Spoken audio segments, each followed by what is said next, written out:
Welcome to Samba Samba. Enjoy the video. In this video, I will show you how to make Zenith soup. Let's begin by gathering our essential ingredients. You'll need a colorful assortment of fresh vegetables, perhaps 2 medium carrots, 3 stalks of celery, and 1 large onion, all finely diced. For the protein, 1 pound of lean ground beef or a hearty plant-based alternative works wonderfully.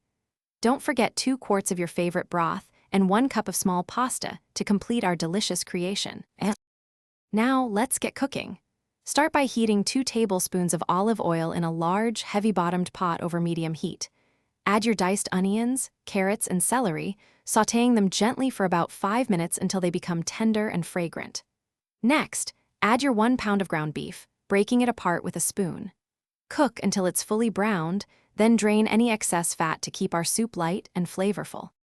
With our base ready, it's time to build those rich flavors.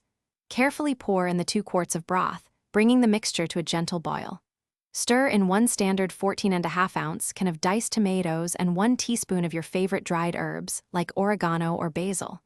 Reduce the heat to low, cover, and let it simmer for 20 minutes. This allows all the wonderful ingredients to truly meld together, creating a deep, satisfying taste. Almost there. During the last 10 minutes of simmering, add your 1 cup of small pasta, cooking until it's perfectly al dente. Before serving, taste and adjust the seasoning with salt and freshly ground black pepper to your preference.